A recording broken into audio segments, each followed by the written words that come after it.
Hi everyone, Jai Hind and welcome to the platform of StudyIQ IAS. And when it comes to the internal security of India, there had been a complete paradigm shift when it comes to the internal security. Now, what I'm talking about is that in the 20th century, we have seen that there were overt operatives and highly localized militancy that was present, and it was a threat to the internal security when it comes to India. Now, we are moving towards the white-collar terrorism, where highly intellectual people, they had been radicalized and they are being used against India. And that is the new internal security risk that India has right now in its front. Now, when I'm talking about the white-collar terrorism, why this had been in news? So, a special or the state investigative agency had filed the charge sheet in Jammu and Kashmir, and according to the recent filings, this is against the doctors who have formed the terror module or Ansar interim. At the same time, there had been the linkage of TCS and Red Fort bombing as well, which had been flagged by the internal security agencies, and they have said that it is the how IT professionals, they are increasingly being targeted for radicalization, and that could pose a very serious risk when it comes to the internal security of India. At the same time, the Nashik case of the TCS, it also involves the women cops, and this highlights, after the investigation, this highlights the investigation in the workplace safety as well, or when it comes to the POSHA Act or the Prevention of Sexual Harassment at the Workplace Act. At the same time, when it comes to the internal security, the security agencies, they are identifying the sleeper cells which are there within the professional ecosystem. And right now at the internal security, we are fighting with the hybrid terrorism that is in front of India. Now, when it comes to the core issue is all about the white-collar terrorism. Now, white-collar terrorism, it involves those people who are highly educated individuals. They may be doctors, they may be engineers, or even the academics. And they are radicalized by the radical ideologies or the terror activities. Now, these individuals, they lack any kind of prior criminal records. Now, this is where it becomes very, very difficult to identify them, because they are non-suspects in the traditional surveillance methods or the models that the police or the agencies they use. And therefore, they are the invisible threat that are present in front of India.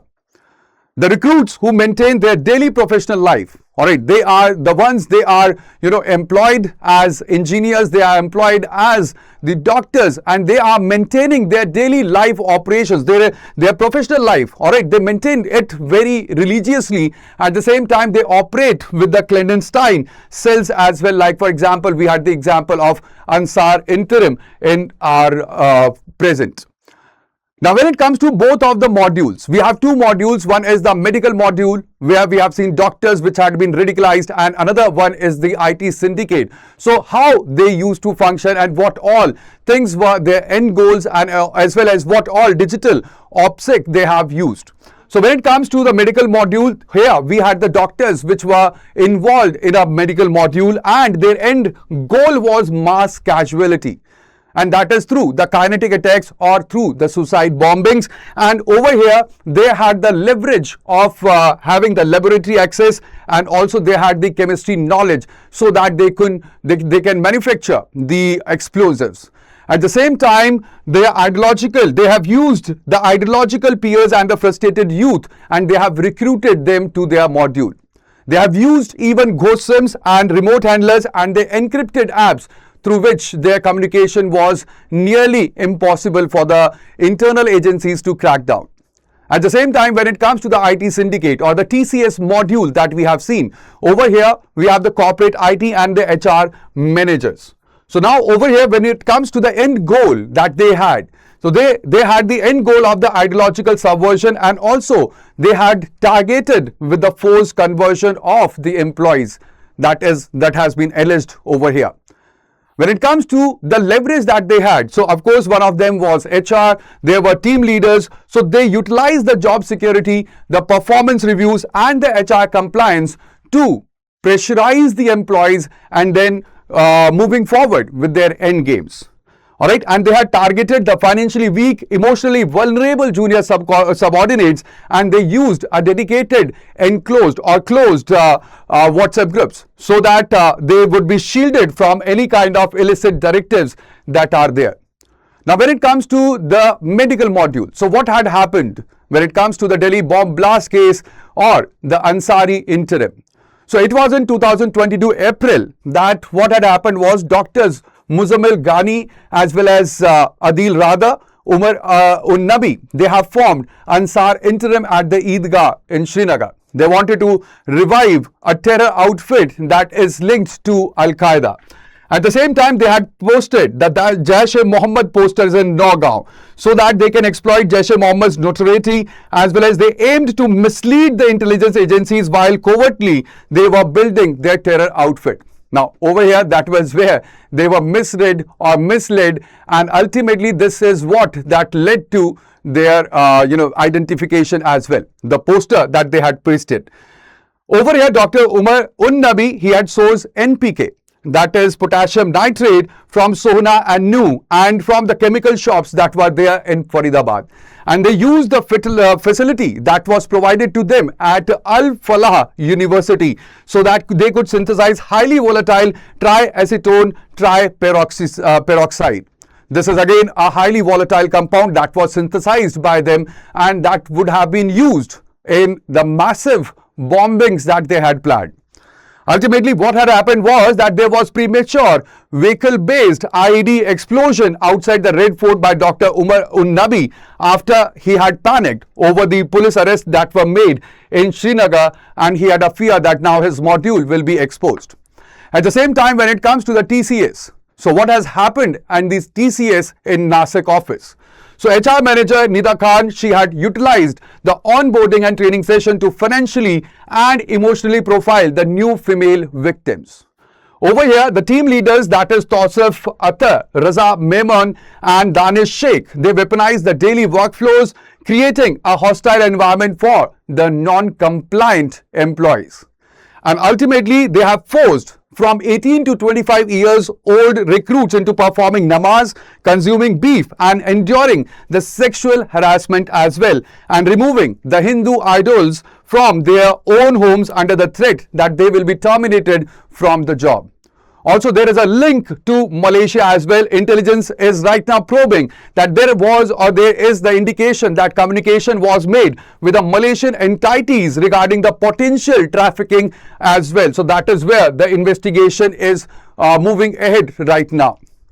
Now, when it comes to the TCS and the office in the Nashik, so there had been the institutional blind spot. I have told you that there is an act that is there that is called as POSH Act, POSH Act, or Prevention of Sexual Harassment at the Workplace Act.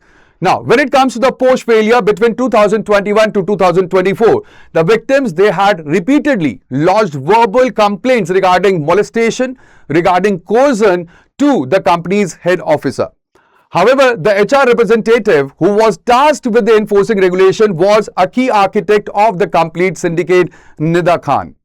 And the result was that the complaints were ignored or they were buried. Instead of initiating investigations, management effectively abetted the actions, emboldening the abusers to escalate their tactics from verbal harassment to physical assault. And there were forced religious practices as well where they were forced into. So this is the complete syndicate that was working for in TCS Nashik that was there, and it was exposed because of the 7 police women which were sent to know about them or to investigate them. So when it comes to the digital forensics, they had decoded the false flag operation by tracing the Jaish-e-Mohammed poster back to the former paramedic, that is Maulvi Irfan. That was in the medical module, and they uncovered the digital footprints, ghost SIMs, and even the network of 10 highly educated conspirators. Alright, that is about the medical module. And when it comes to the Nashik TCS, over here, recognizing that the corporate reporting structure was compromised, Nashik police deployed 7 women constables that were disguised as outsourced housekeeping staff. The undercover team operated inside the 147 employee facility for weeks, directly witnessing the harassment that was there. bypassing the internal cover-ups and securing the grounds that led to the 9 FIRs and even 7 immediate arrests that were made. Now, what were the differences and similarities between both the modules? When it comes to the Red Fort doctors, they were radicalized into terror module by planning the attacks and even suicide bombing. But at the same time, when it comes to the TCS accused, they forced the Hindu women into namaz, even for the beef consumption, hijab, and also to convert into Muslim, or Islam. The accused, they leveraged the professional seniority to target the victims. In both the cases, the Red Fort module, it employed ghost SIMs, encrypted apps and remote handlers with the Pakistani link. At the same time, the TCS gang, it relied on the dedicated WhatsApp group for sharing of the material targeting victims and silencing the complaints with the suspect of the links that are there with Malaysia. Now, when it comes to the psychological shift, so over here, the psychological shift had been from the grievance-based radicalization, affecting even the prosperous classes that we have seen.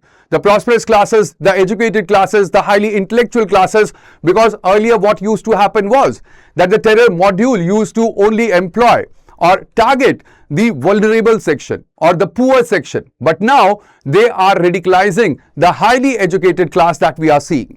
And this is a complete psychological shift. At the same time, when it comes to the identity crisis, so there is a conflict that is between the professional identity and even the deep-seated ideological or communal learnings.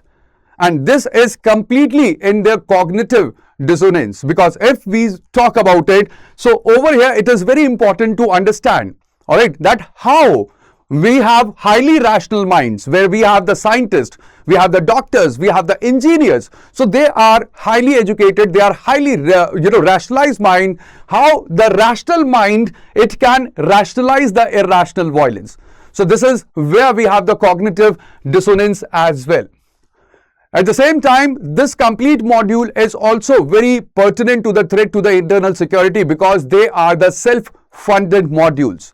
The white-collar terrorists, they use the legitimate income, that is their salary, to fund the activities and to bypass the traditional banking red flags. They use cryptocurrency for cross-border fundings and they avoid the hawala channels. So because they avoid the hawala channels, they stay under the radar for the Enforcement Directorate or the National Investigation Agency as well. And this has impact on the clean money perception that we had for the terror financing. Now, when it comes to terror financing and money laundering, you have to understand the difference between both of them. When it comes to terror financing, the terror financing, it used to come or it comes from the sources which are known. All right, and the sources could be NGO fundings, or the sources could be from the banking channels. So the source is known, but where it is going to, that is unknown, or that is not which is accounted for. But at the same time, when it comes to money laundering, there the source is not known, but yes, from where to where it is going, that is known. So that is the major difference between money laundering and terror financing. All right, now what is the past? So in the past, like I said in the in the starting of the session as well, that there was Jammu and Kashmir militancy that relied mostly on the overt operatives, overt cadres, handlers, and also visible networks. There were radicalization of the professional, that is very new layer, and this had been reportedly, or it has been reported since, or active, it is active since 2016. At the same time, investigations right now, they show that there is the professional cover that had been provided to the terrorists, as well as digital propaganda, chemical procurement and interstate logistics which are being involved. The State Investigative Agency has even filed the charge sheet, and NIA is probing the case of the Delhi blast. At the same time, there are threats in the future that may become more decentralized. It will be tech-enabled, because we know that AI is now the future and they will be harder to detect. Prevention will depend on the intelligence fusion as well as campus vigilance and lawful surveillance. That is what the future of the internal security will be. Now, when it comes to the white-collar jobs, it is very important to understand over here that the betrayal of a professional oath that had been taken, it is the first step to go towards the ideological radicalization. And when it comes to the doctor's module, to the medical module, so of course over there is a kind of you can say that there is a shift as well, because when it comes to the doctors, they have taken the Hippocratic oath, that is to save the lives. But at the same time, if the same doctors, they are being radicalized, so that again it poses a very serious threat, and it poses a very serious question for the future aspirants, for the future IPS officers as well, that what needs to be done so that we can stop this radicalization that is right now happening in the elite class into the knowledgeable section.